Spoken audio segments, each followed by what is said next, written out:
Oke, jadi kita pada pertemuan pertama kali ini adalah pembahasannya ginekologi dari sisi kebidanan. Dan ginekologi ini luas sekali ya untuk bisa kita pelajari di mata pertemuan di pertemuan ginekologi ini ada sekitar 16 kali pertemuan, 2 pertemuan itu untuk UAS dan UTS.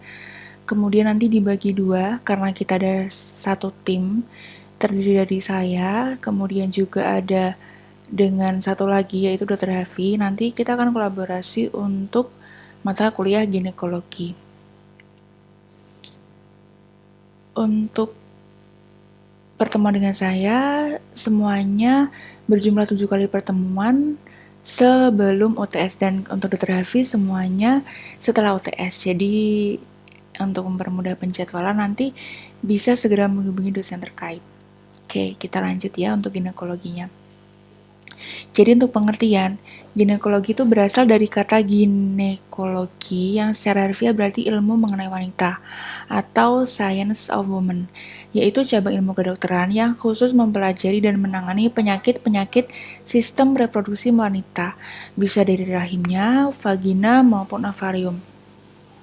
Untuk kata ginekologi sendiri berasal dari gino atau gynaikos dan sama dengan perempuan dan logos. Logos itu lebih ke ilmu ya, ilmu tentang perempuan. Jadi predefinisi berarti ilmu yang mempelajari segala sesuatu tentang organ reproduksi wanita di luar kehamilan. Dan bidang ginekologi ini termasuk di dalamnya ada kelainan bawaan, infeksi, tumor, kelainan haid, infertilitas, dan lain sebagainya. Untuk batasannya ada beberapa hal yang perlu kita ketahui, yaitu ginekologi sendiri mempelajari mengenai gangguan haid, kemudian perdarahan uterus abnormal, kemudian keputihan, endometriosis, penyakit radang panggul, Bartholinitis, mioma uteri, tumor ovarium neoplastik, jinak, infertilitas, dan menopause. Jadi dari batasan tersebut tentunya sudah paham bahwa ada beberapa kewenangan yang bisa kita tangani, namun ada juga beberapa kewenangan yang tidak bisa kita tangani. Misalnya, ketika ada keputihan atau leukor, itu fisiologis berarti bisa kita tangani ya kan. Tapi jika itu sudah menyangkut patologis, maka harus segera kita lakukan rujukan dan kolaborasi dengan dokter spesialis obstin seperti itu. Jadi jangan serta-merta ketika ada penyakit ataupun klien yang mengeluhkan keadaannya kita tangani. Ada batasan-batasan yang tidak bisa kita lakukan. Kita wajib tahu dan kita wajib bisa memberikan diagnosa, tetapi untuk melakukan tindakan maupun tata laksana itu bukan kewenangan kita. Seperti itu ya. Jadi di sini lebih kepada kita akan mempelajari dulu beberapa istilah ginekologi yang harus diketahui.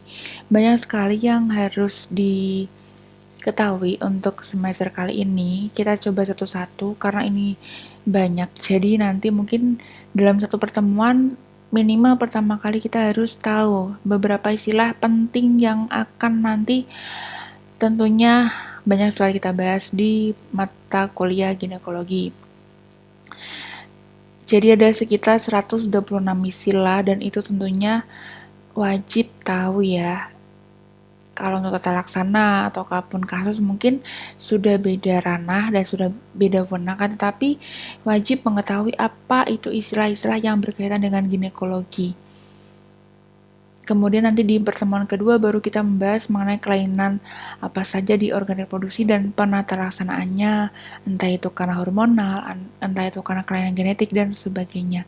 Tapi untuk mata kuliah yang pertama kali ini, untuk makul pertemuan pertama, kita akan bahas mengenai istilah apa aja sih yang penting kita ketahui berkaitan dengan ginekologi. Oke? Jadi yang pertama dismenor. Dismenor itu biasanya sering disebut juga dengan nyeri haid ya. Jadi ini untuk beberapa orang mungkin sudah paham, sudah familiar. Kemudian kista. Kista biasanya dilapisi epitel yang ada cairannya. Jadi itu yang membedakan dengan kelainan yang lain.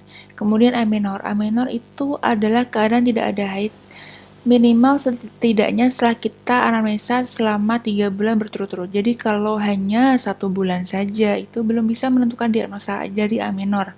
Kemudian adnextitis adalah peradangan pada tuba dan ovarium secara bersamaan.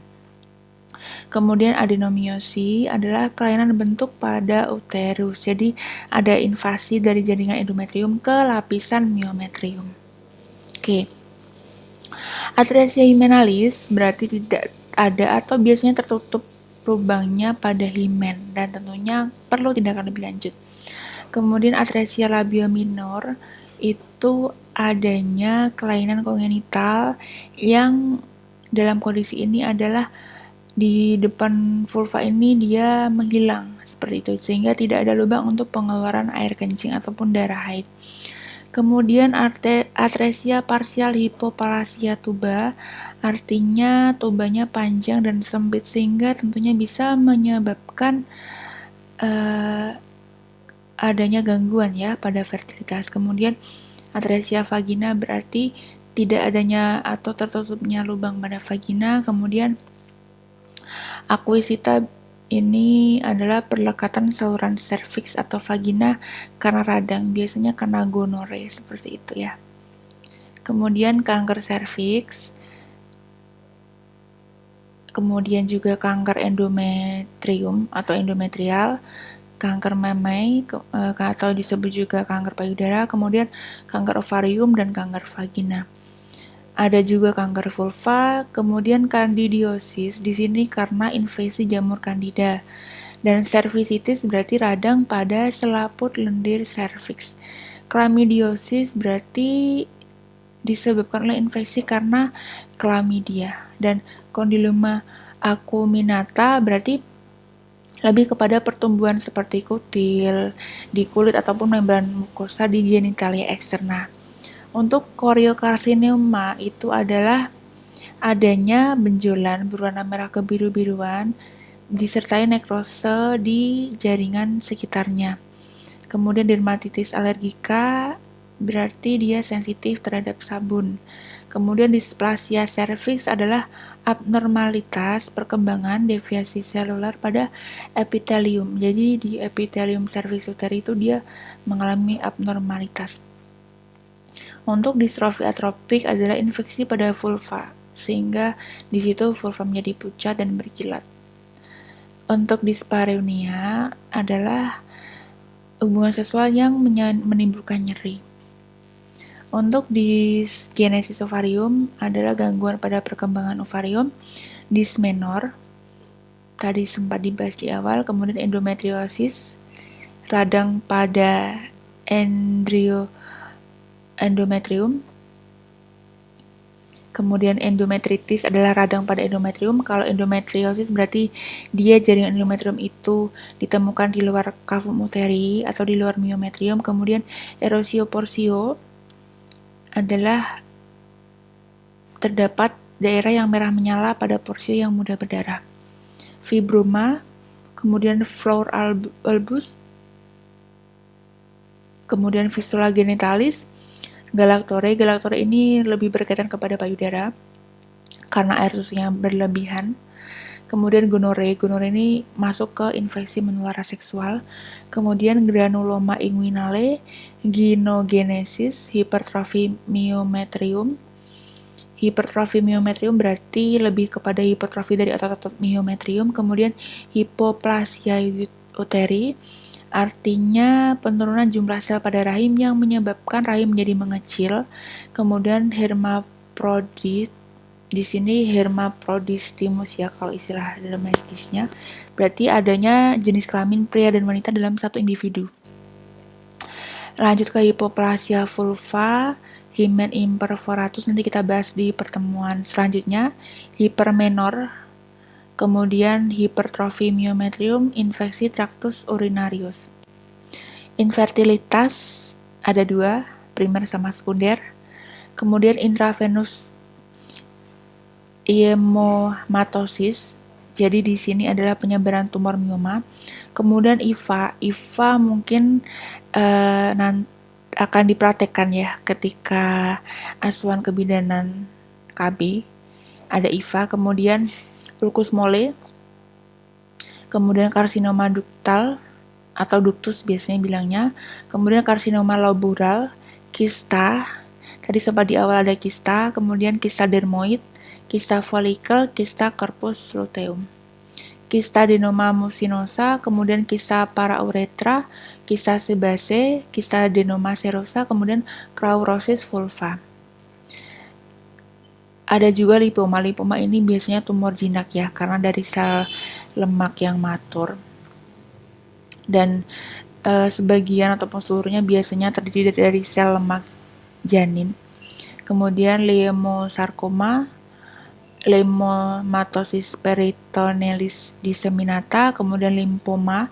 Limfoma ini kelainan neoplastik jaringan limfoid, kemudian leukoplasia vulva, leukore, kemudian lymphogranuloma venerum, kemudian mastalgia, menstruatio prekok. Jadi di sini untuk prekok ini biasanya perdarahan pada anak yang kurang dari 8 sampai 10 tahun. Dan adanya tanda kelamin sekunder itu padahal belum waktunya. Oke. Kemudian pioma uteri, itu tumor jinak pada uterus. Myometritis, nevus pigmentosus, oligomenor, orkitis, dan pap smear. Pap smear dipraktekkan ya untuk praktek KB dan Kespro. Kemudian parametritis, perineoritis, peritonitis, kemudian peritonitis pelvis, tirus pulvis. Banyak sekali yang hampir sama, tapi di situ yang membedakan adalah organ yang ada peradangannya. Kemudian piometra, piosalping, polimenor, polip endometrium, platypeloid pelvis. Di sini platypeloid pelvis ini lebih kepada bentuk dari pelvis mayor dengan diameter anteroposterior yang memendek dan bentuk yang datar, oval maupun melintang. Lanjut lagi, retrofleksi uteri fixate itu tidak bisa direposisi karena ada perlekatan antara uterus dan antara sekitarnya. Kemudian salpingitis subakut, kemudian salpingo-oporektomi, salpingo-oporokele, kemudian spermisid atau spermisida biasanya kalau penyebutannya. Kemudian singleton, septum vagina. Septum vagina ini adanya sekat yang ditemukan di bagian atas vagina. Kemudian sterilitas. Sterilitas itu lebih kepada sterilisasi seperti itu ya. Kemudian trichomoniasis, karena infeksi pada trichomonas, biasanya pada vagina, kemudian tumor. Kemudian tumor ovarium, tumor serviks, tumor tuba fallopi, tumor vagina, tumor vulva. Tadi di awal sudah sempat dibahas juga. Kemudian uterus arcuatus, uterus bicornis, uterus bicornis bicolis, uterus bicornis unicolis, uterus biforis. Jadi di sini mungkin bisa dicari sendiri untuk gambar-gambarnya. Memang ketika ada istilah mengenai uterus nanti kelihatan mana yang kira-kira dia bicornis, mana yang dia unicolis, seperti itu.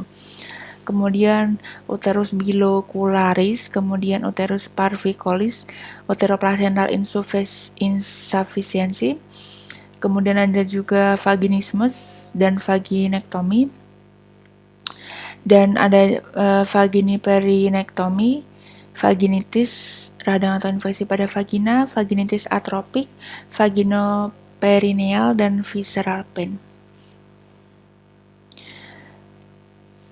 Kemudian ada juga lebih kepada peradangan ya untuk inflammatory. Kemudian vaginitis emphysematosa, vaginitis trichomonas, dan vulvovaginitis. Ini yang sering terjadi itu vulvovaginitis karena lebih sering adanya peradangan vulva dan vagina ataupun peradangan kelenjar-kelenjar vulvovaginalis. Oke, jadi untuk pertemuan pertama adalah pengenalan dulu. Jadi coba baca istilah-istilahnya, diresapi, dan coba cari untuk gambar-gambar yang kira-kira bisa mendukung penjelasan dari sekitar 126 istilah tadi ketika nanti selama perkuliahan, biar bisa lebih bisa memahami untuk ginekologi secara keseluruhan seperti itu. Karena kita juga nanti akan berbicara mengenai wewenang bidan, wewenang kita sampai mana, kemudian rujukan kita sampai mana seperti itu, dan juga tata laksana di klinik seperti di fasilitas kesehatan primer seperti itu ya, atau biasa disebut juga dengan PMB, praktek mandiri bidan seperti itu. Jadi untuk di ginekologi saya akhiri sekian, semoga bermanfaat dan kita akan ketemu lagi di pertemuan minggu berikutnya. Terima kasih.